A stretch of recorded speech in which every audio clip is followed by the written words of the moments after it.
Welcome to Case by Case. This is a podcast brought to you by Calum Chain and Luke of ZFZ. Welcome, everyone. How are you today, Calum? I'm good, Luke. How are you doing? Good. Back from Vienna and such a good time over there with all our colleagues, hey? Yeah, it's great to catch up with everybody. You can't beat seeing people in the flesh. Oh, absolutely. Even managed to get a bit of hiking in, which was nice. Although I'm not sure whose idea it was to run down the mountain at the end. You were pretty quick there on that hike. I felt like I was doing okay given my fitness woes, but you were in the speedy group. Well, the funny thing about that was there was a couple of our Vienna colleagues. I'll just say a bit younger than me. Let's just leave it at that, hey.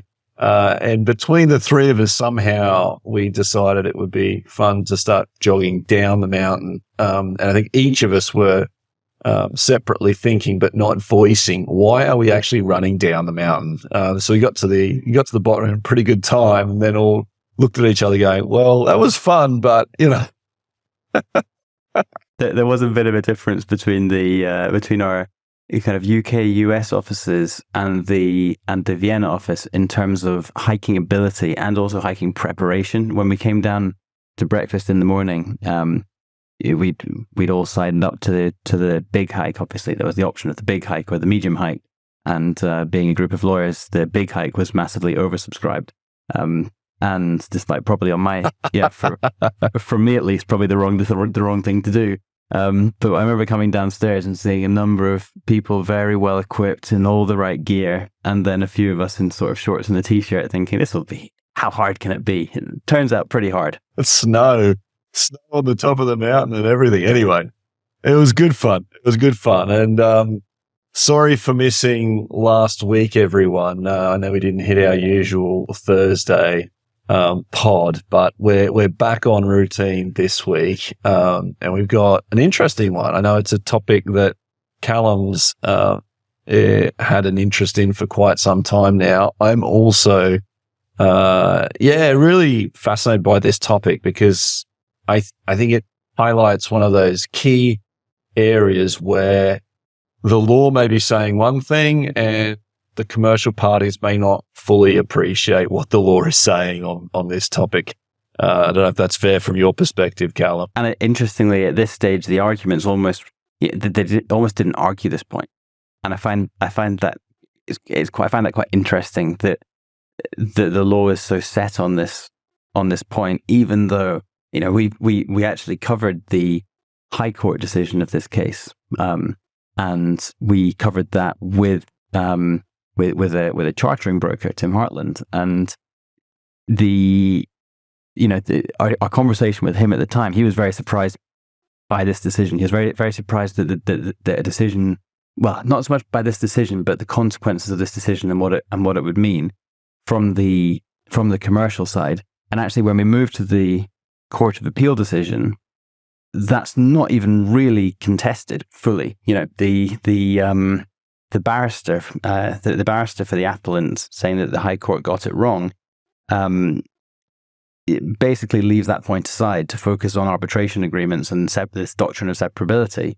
But I still think there's something to this commercial argument around subjects and when a subject is actually lifted and what it means to lift a subject, because there's just a gulf between what I understand the commercial understanding to be of what these terms mean and what the law says they mean. Yeah, absolutely. Well, let's get into it because I think it's worth going over that fundamental point on subjects and what a subject is, what it means, and having it's not just this particular subject that we're dealing with here, but it's really the whole process of fixing charter parties, and we're talking about a shipping context here. In other types of contracts, non-shipping contracts, you have the concept of subject to contract is a phrase that you see in many other different sectors and areas. But here, the concept of, or the process of entering into negotiations under subjects and subjects being lifted, and only after lifting are the parties considered to be fixed on the deal, is a very common way, if not the typical way of negotiating charter parties in a shipping context. So the case we're dealing with is now a Court of Appeal decision. As Calum mentioned, it's an appeal from the Commercial Court of the first instance decision of Mr. Justice Jacobs. The citation number for this Court of Appeal decision is 2022 EWCA Civ 1555. The decision was handed down on the 24th of November, 2022. And we have a decision of Lord Justice Males, Lord Justice Burris, and Lord Justice Snowden. The parties involved are DHL Project and Chartering Ltd and Gemini Ocean Shipping Co. Ltd. It's the vessels, the Newcastle Express. Right. So, where to start? Is it perhaps worth just touching on the procedural posture, Calum, and where we are in the process here, and the type of challenge actually that we're dealing with primarily? I know there was an alternative Section 69 appeal on a point of law as an alternative point, but primarily we're dealing with a challenge to jurisdiction, right? This is a topical point, actually, because in this case, the arbitration was uncontested. So the owner went all the way through the arbitration. They got an award, and then the charterer said, actually, that tribunal had no jurisdiction to give that award. Interestingly, my understanding is the reason why that happened in this case wasn't any tactical posturing. It was simply that the arbitration correspondence was sent to somebody who no longer worked at the charterer. That said, it is a tactical posture that you can take if you're defending a arbitration brought against you and you do not think that the tribunal has any jurisdiction. Then you can just simply put your hands up and say, well, no, you crack on with the arbitration. We don't think there's any jurisdiction here. We'll wait until an award and then we'll appeal, and then we'll challenge it under Section 67. But what you can also do is challenge it in front of the tribunal and say, we think that you, tribunal, don't have jurisdiction. And then when the tribunal gives an award, challenge it again in the courts. And it's basically a complete rehearing of the case. So there's, and this is under Section 67. So it's a challenge rather than an appeal. And English law basically says, if you want to challenge the jurisdiction of the tribunal that's given an award against you, then we as the supervising court have to take that challenge so seriously that we have to rehear everything. Because if you're right that the tribunal does not have jurisdiction, then we shouldn't defer to the tribunal's decision-making at all in the way that we would normally do under an appeal on a point of law, where if you agree that the tribunal was the right body to adjudicate a dispute between you and another party, but you disagree with the tribunal on its interpretation of the law, then you can appeal under Section 69. But as our listeners will know, that appeal is limited to points of law, not points of fact. So you're stuck with the facts that the tribunal found. That's not the case with the Section 67 Section 67 challenge. With the Section 67 challenge, the whole thing gets reheard, and you can actually adduce different evidence. You can have a witness who turns up in the arbitration and says one thing, and then turns up in the court and says another. And sure, it's this crazy situation. Yeah, and also on that, the decision of the tribunal doesn't really have any special weight or persuasive effect before the court. It is a full rehearing, as you say, and you could make your submissions in a different way, put forward different evidence and what have you. And I think there is some controversy, I suppose, in the commentary on this point, whether it is an efficient use of litigation time, court time and arbitration time, in allowing there to be two full hearings on the question of arbitrator's jurisdiction in this type of case. But I must admit, I kind of think it works in a way because, or at least there needs to be the backstop of a court having a full hearing on these issues. So whether you say, okay, maybe the arbitrator shouldn't go through the process and it should just be a challenge directly to court and the court deals with it. Okay, I can see that argument. But I tend to take the side that if you are the party who is arguing that an arbitrator does not have jurisdiction at all, that there was no contract, then why should you be bound to the decision or the findings or the commentary of an arbitrator that you've not agreed to appoint? And there's a fundamental aspect to that. Of course, I fully appreciate the concept of separability and that, you can enter into an arbitration agreement without perhaps forming the main contract, and that the two are separable, and that they may have different governing law and all of that. But if at a fundamental stage you have not entered into an agreement, be it an arbitration agreement or any agreement with the other party, and that agreement is what gives the jurisdiction to this third party, an arbitrator, to decide on a matter, then why should you be bound to what that arbitrator says if you haven't agreed to it?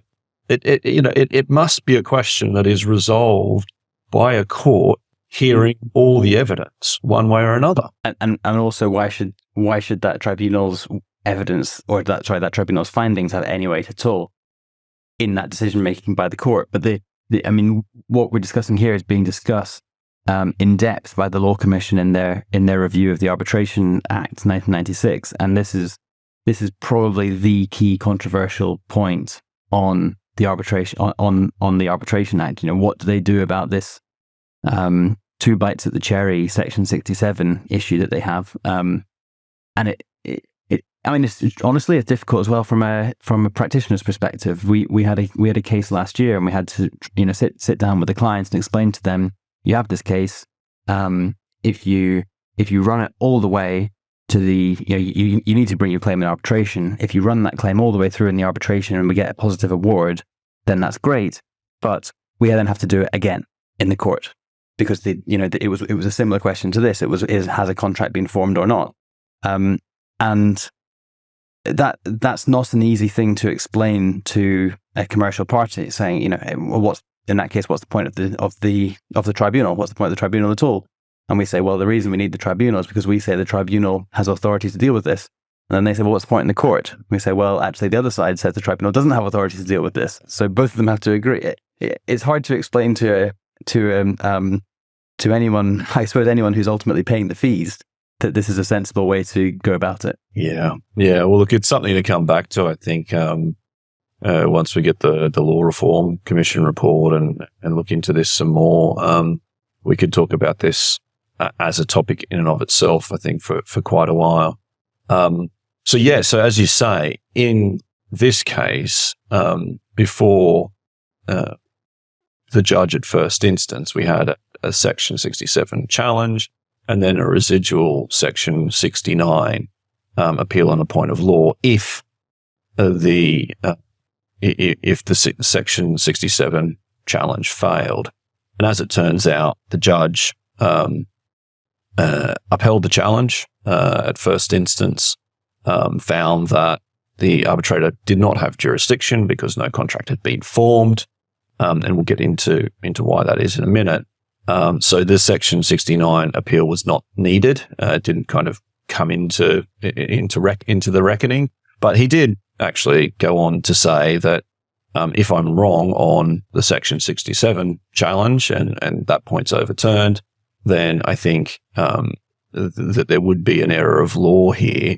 I think he even went so far as to say an obvious one. And so he made the conclusion on the Section 69 point if the Court of Appeal thinks otherwise on that primary challenge point. So we now, before the Court of Appeal, on an appeal of the judge's decision as to whether the Section 67 challenge was properly tossed by the trial judge. Not the trial judge, the first instance judge in the court system. Yeah. Well, I suppose it is a trial judge on a Section 67 challenge. In the High Court, the judge said, yeah, this is the challenge is upheld. This the challenge is good. The tribunal did not have jurisdiction, so this turns on a couple of interesting points. The first point is whether, I suppose the first point is whether the intention of the parties was not to have entered into the charter party at all at the point at which the charter party fell apart. And the second question is, if it is the case that they didn't intend to enter into the charter party, or they never reached for final agreement on the charter party, such that the charter party never existed, the second question is, does the arbitration agreement subsist anyway outside of the charter party? Did they get as far as agreeing the arbitration agreement even without agreeing the entire charter party? Yep. And they're two separate questions, and both quite interesting ones. Yeah, exactly. And the first one turns on what is meant by the subject. What is the effect of the subject in this contract? And there's two parts to this, I suppose, or two clauses, sub-clauses to look at. The primary one is in the recap, which states sub-shipper receiver's approval within 1 working day after fixing main terms and receipt of all required corrected certs docs. So that is a plain, as it's been called here, subject to shipper's receiver's approval. And, that's that harks back to the Leonidas, doesn't it, Calum, with the supplier's approval subject there. So what this means is that the contract is under this particular subject, and only once this subject is lifted by the charterer, that is shipper's receiver's approval, the contract comes into existence. Well, that's really the debate, and that's what the charterers are arguing is the effect of this particular subject. There's another clause in the charter party as well, which says, this is clause 20 of the pro forma, which is attached to the recap, and it said subject shipper's receiver's approval within 1 working day after fixing main terms and receipt of all required corrected certificates, documents, such approval not to be unreasonably withheld. And so keen listeners may have picked up this language, such approval not to be unreasonably withheld, doesn't appear in the recap. And there was some debate about whether that creates, whether that's a gloss on the subject in the recap as well. So the first question really is, what is the effect of this subject? And that requires looking back at the Leonidas and the other decisions on point. Although I like the tour de force description of Justice Foxton's decision in the Leonidas, and deciding whether this is a precondition or whether it's a performance based clause. So yeah, and that's really the dichotomy here. Is this a precondition, whereas if it's not met, there's no contract, or is there a contract on foot, but this is something that needs to be done in performance of the contract? The law on this is now seems to be so settled that the point wasn't even really argued fully at the Court of Appeal stage, which I have to confess I find slightly strange. Effectively, what's being agreed here is that both parties have agreed the charter party in broad terms. They've agreed the main terms of the charter party. They've lifted their board of director approval or their management approval, whichever one it was in this case. And all that's left is for charterers to confirm that they have supplier's approval, i.e. charterers want to make sure that when they enter into this agreement, they actually have a cargo to lift. They don't want to. This is, they don't want to enter into the charter and to be stuck with a vessel without any cargo to deal with. So they want to make sure that they've got their downstream contracts in place before they sign off on this agreement. And I think that's fine. That all makes sense. But what I find odd about it is that until charterers lift that subject, owners can turn around and say, actually, we want to back out of the deal. And that's not what happened in this case. but it's the effect of this case, or it's the effect of the law as it seems to be settled now, is that the owners can turn around and say, look, all that's left is for you to confirm that you've got a cargo. But even still, we want to back out of the deal. And I find that commercially very, very strange. I think that it's simply not how these charters are concluded. And that's, based on a few discussions with various brokers, including Tim, who we had on the podcast.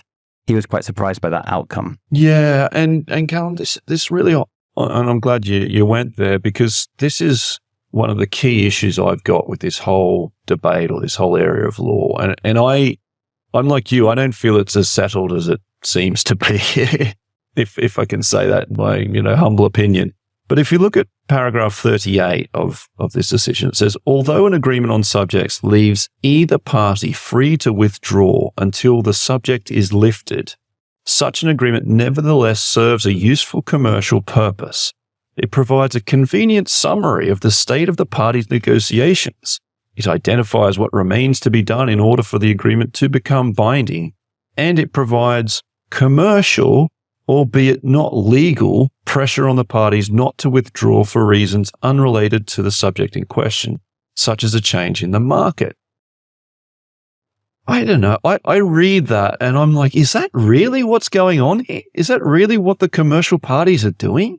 They're just, they're just setting it out in a summary form. They're saying, we've done all this negotiation. It's just subject to this one final approval, but either party can walk away. And there's some kind of commercial pressure in there, but no legal pressure. I struggle with this. I mean, listeners will know the esteem and respect we have for Lord Justice Males on this podcast, and this is a male's judgment. But this paragraph 38 I highlighted as well because it's slightly stuck out. We've had a couple of cases on this subject point, and I would not characterize a subject where the law says that the other party can pull out, and the law completely entitles another party to pull out because of a extreme fluctuation in the market rate. I would struggle with a straight face to turn to a client who has effectively been stiffed on a deal and say to them, well, that subject does serve a useful commercial purpose. It doesn't at all. It serves an entirely useless commercial purpose because it is commercially doesn't mean anything other than that the deal is only concluded when the subject is finally lifted. Yeah. What is commercial pressure, albeit not legal pressure? What is that? I'm with you. I say this with the greatest deference and respect to the decision. And this is upholding a decision of Mr. Justice Jacobs, right? So and in turn, it's also really supporting and buttressing a decision of Mr. Justice Foxton. So we're talking about the preeminent shipping justices have all kind of coalesced on this position. So there is a high likelihood that they're seeing something I'm not. But it just jumps out to me as a bit of an oddity where you've just gone through this whole process. You've agreed the deal. You've then gone through the process of agreeing terms. And if you look at it the other way, this has to go up and down the chain, right? So if you're in this position as a disponent owner, the only outstanding subject owners have said to you, we agree this deal. They've agreed it commercially, and then they've got their board of director approval or indeed their management approval. That's all been lifted. And you've got this 1 day window in the contract after fixing the main terms for you to go out and get your supplier's approval. As much as there's a commercial imperative to allowing the contract to be certain about when it's concluded, as between the owner and the charterer, it also puts the charterer in a bit of a sticky position, because if the charterer goes out to their onward charterer, they go downstream to their supplier. And they say to the supplier, okay, we fixed the vessel, we can actually lift your cargo, so I want to agree to subcharter now.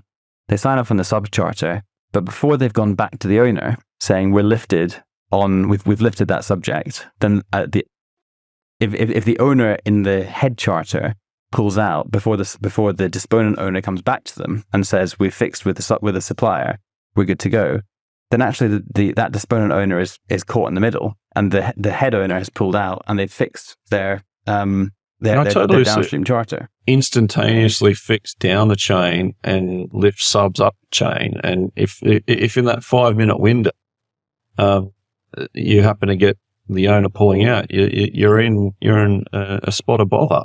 Oh, I don't know. I just if I sat back and looked at this, forgetting what the law says, right, and look at this from a purely commercial perspective, if we've negotiated a deal and gone through all the main terms, we've done the heavy lift on price, on timing, on all the rest of it, and we've got there, we like each other, we've shook each other's hands, and we said, but you know what, I've just got to run this by the suppliers and get suppliers' approval.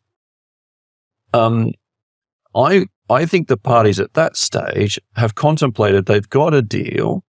If for that one day, neither party can walk away from it, and there's an obligation of some sort. We would need to, as a matter of law, come up with a constitution for that obligation. But there's an obligation of some sort on the charterer to go and get suppliers' approval.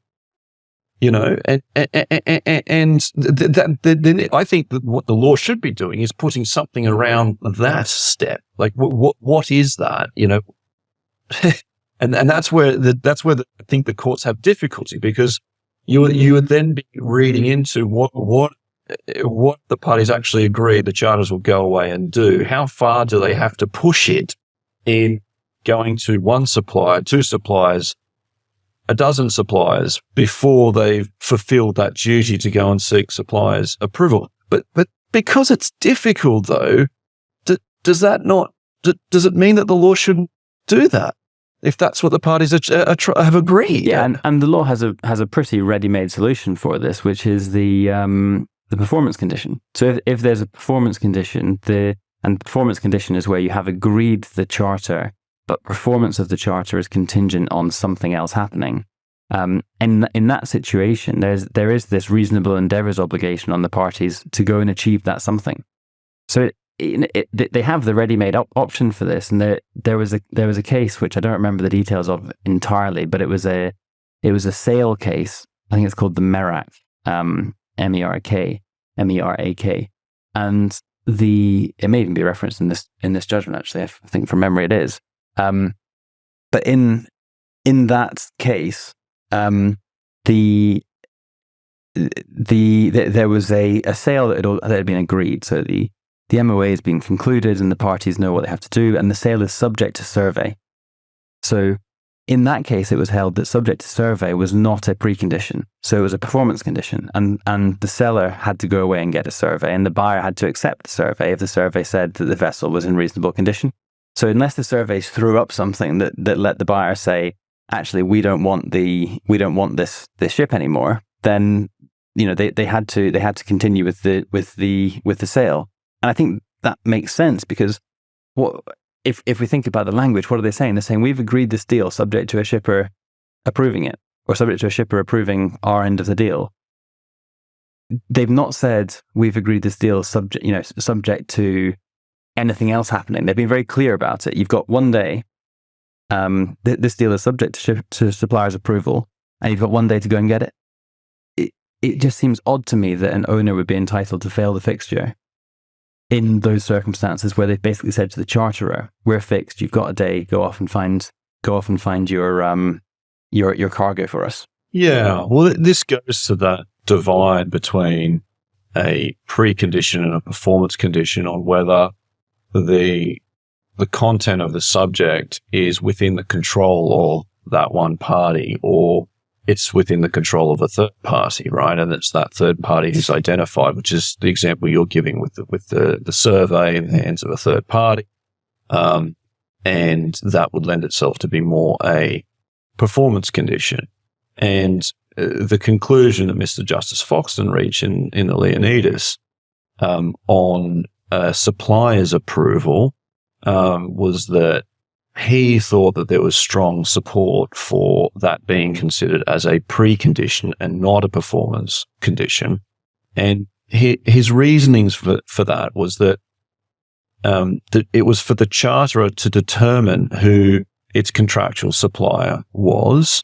It may be in discussions with more than one potential supplier at the same time or in quick succession, or it has a choice between loading a cargo it already owns or is buying in from a third party. So there was a lot of kind of like a wide range of commercial considerations at play there, almost within the control of the charterers. And because there was so much flex, if you like, within what they could do down the chain, that sent the call in that case in the direction of, well, this is more of a precondition because the charterers really have the control over this rather than a third party. Yeah, that's true. That if you take that distinction of whose gift is it within to agree or fail the charter, then that's true. I just wonder whether that's the right way of looking at it, because should it stay within owner's gift to fail the charter when it's charterers who have to go and find the supplier's approval? Should it not just be exclusively for charterers to say yes or no? And the way around this, technically, if you're listening as somebody who drafts these, the way to protect yourself in that position as charterers is to have a very nominal payment. So if you say subject suppliers, if your intention is to have a subject supplier's approval, which is entirely within charterer's gift rather than within the supplier's gift, i.e., if suppliers say yes, charterers can still say no, and you're drafting this contract as a charterer, then what you want to include is some nominal payment for the right to agree or not agree the fixture. So you have that one day after fixing main terms where you get to say yes or no based on what your supplier says. And if you pay a peppercorn for that right, then basically what you're doing is buying an option. And that is probably what you would want the contract to look like, really. If you're thinking about this from a charterer's perspective, it's probably what they think they've agreed. They probably think we have an option on this charter for a day where we can go and confirm that our supplier wants to agree the fixture. And if they do, then we'll agree it up the chain. But it's kind of up to us to either lift the subject or to fail the subject. That is an overarching point here, is I know we've said this before on it's probably when we discussed it with Tim, but there are ways to make this process much more clearer through drafting and through language and clarifying things. And your example there is a good one with a nominal payment. And just because parties in the industry may be doing one thing and the law's not reflecting exactly what they may think they're doing, doesn't mean that parties shouldn't fix in a clearer way, frankly. So, that is a point in all this. I must admit, I struggle with it where there's such a well-established process of fixing vessels over decades, including with third-party brokers handling this as well. This is such a sophisticated, or at least well-established process, that the idea that the law may not be reflecting exactly what the parties think they're doing, I really struggle with that. And I do think it's incumbent on the law to be reflecting what's happening out there. I totally agree with you, and I do think it's interesting that this law is so well set that you'll see at paragraph 42. They say the barrister for the appellant did not seriously dispute that this would, kind of paraphrasing, but the phrase is did not seriously dispute. So the law is so well settled that even at Court of Appeal level, there wasn't a serious argument about whether or not this was a precondition or a performance condition. And I suppose the issue is, and we had this on a different case on the podcast recently, if you want to go as far as to say there's a custom of the trade that this would be a performance condition, that stepping outside of the established law is actually a custom. There's a custom argument here. You have to reach such a high threshold, and you're never going to reach it because you can guarantee that somebody will turn around and argue the opposite. There'll be someone who can give evidence saying the opposite, in a hearing. There'll be someone who can stand up and say, no, it's ordinary behaviour in a charter party context that parties will pull out, up to the subject being lifted on either side, and to get to that threshold of the contractual interpretation should be influenced by a custom of the trade, you have to have this really, really solid evidence. So it's always going to be difficult to hit that threshold. But I do think that on balance, we have this big gulf between what the law does and what commercial parties do. And the answer, in truth, is that subjects are not really the best way to conclude a deal. You should just be very clear. Don't say subject to this. You should just say as a performance condition or as a precondition. So, look, I know we've spent most of our time talking about subjects, which is a topic that we're both very interested in. But a good chunk of this judgment was about the separability doctrine. The separability doctrine being that an arbitration agreement is separable to the main contract and needs to be considered as a separate contract, both as to, arguably as to formation, as to what law governs that agreement. And so, there's a chunk of this decision that's devoted to dealing with that issue. What did you make of this section, Calum? Really interesting, actually. So this is basically saying, this is the argument where the appellant says, even if the subject meant that the contract was never concluded, then the arbitration agreement as a separable agreement to the concluded charter party was agreed. And you can separate out the arbitration agreement and that bit sticks. What I liked at the very start of this, and I've got this one highlighted in paragraph 43, is Lord Justice Mayall's take on arbitration lawyers who do tend to find these kind of concepts extremely interesting, where he says, this is talking about the separability principle, it is an important concept for arbitration lawyers, although it may be questioned how many business people who include an arbitration clause in their contracts are aware that it exists. Which... yeah, it's a brilliant...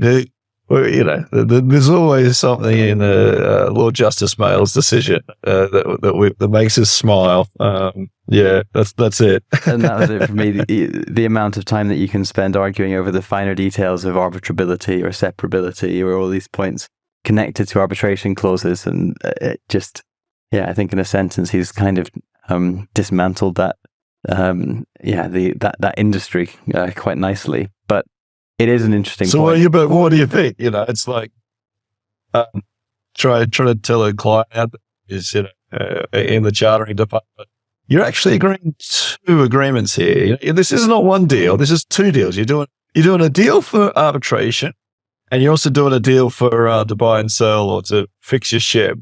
Yeah, exactly. that line in the recap where you say London Arb.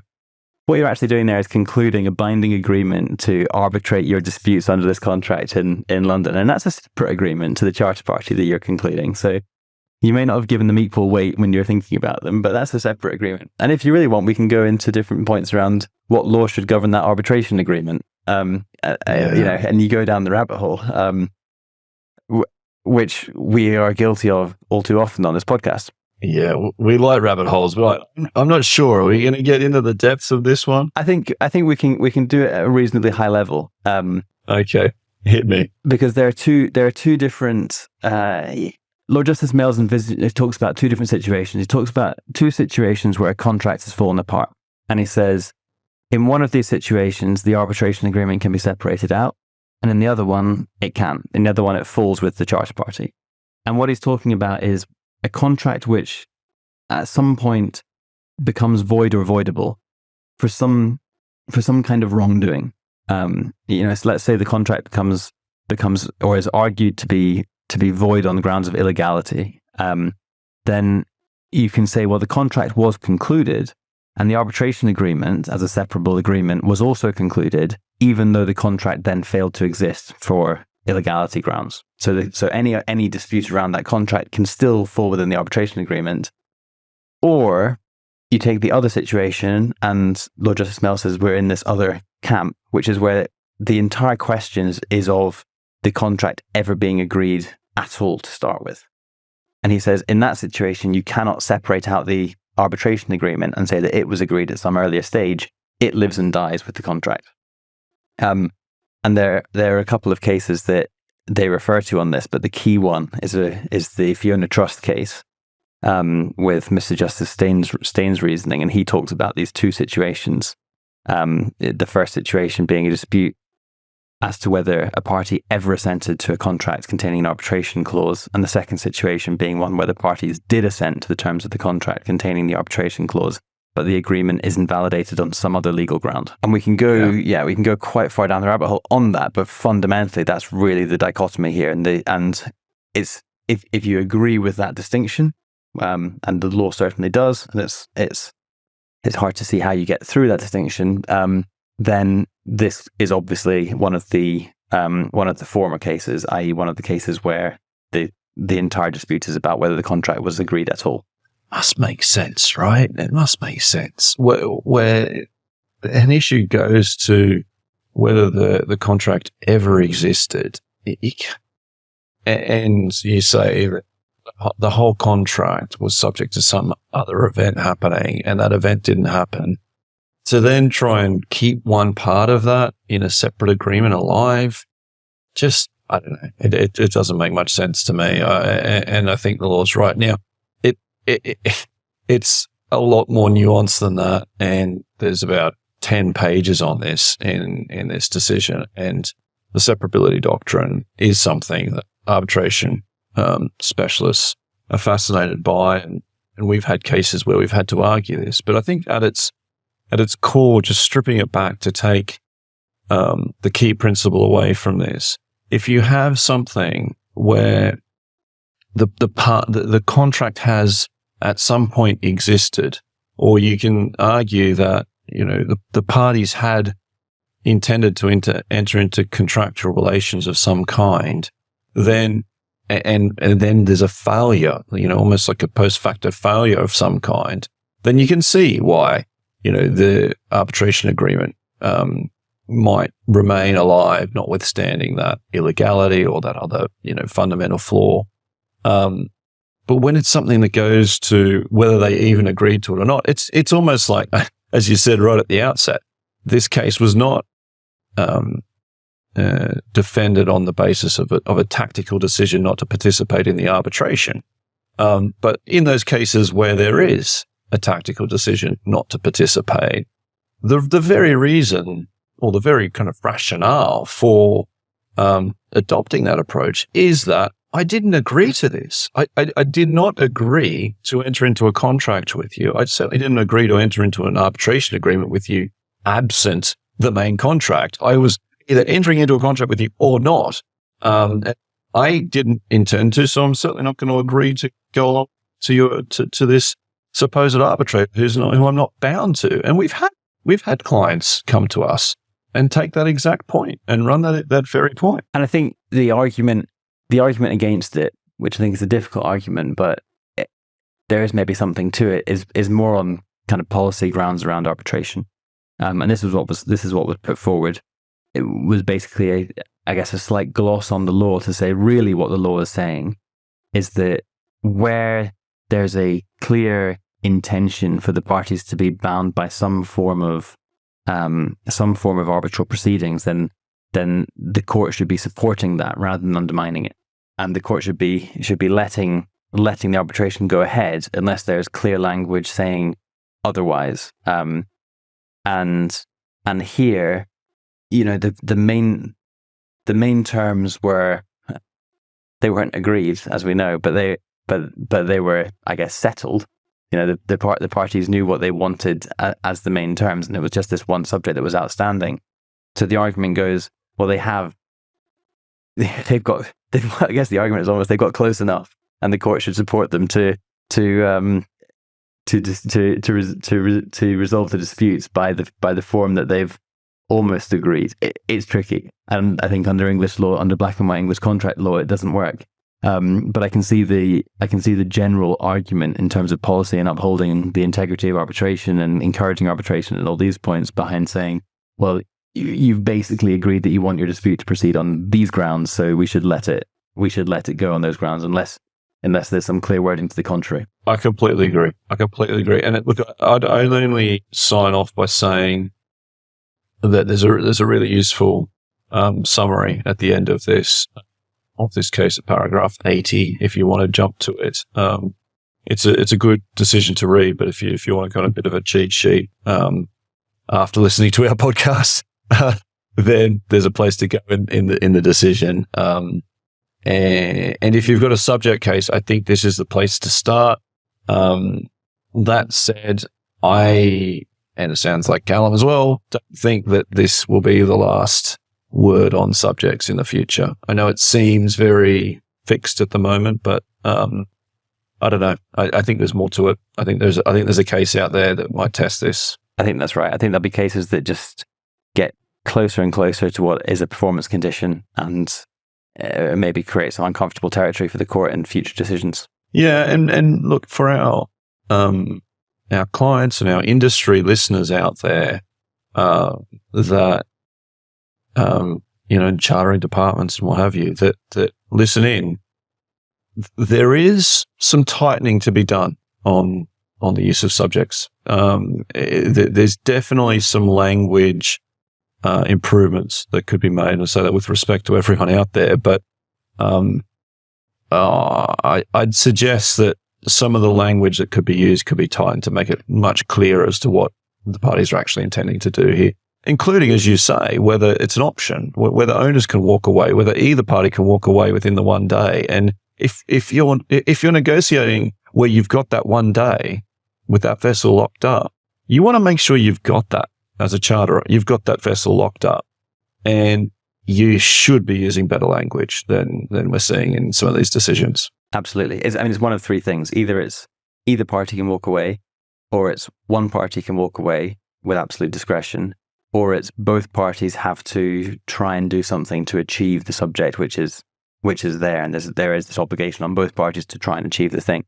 But all three of those are very different. They have very different effects. And the truth is that they're all treated by commercial parties as falling under subjects, and perhaps the truth is that term needs to be slightly retired in favor of clearer wording. Couldn't agree more. Well, look, thank you everyone for listening in. We hope you've enjoyed the discussion today. It's been a pleasure as always, Calum.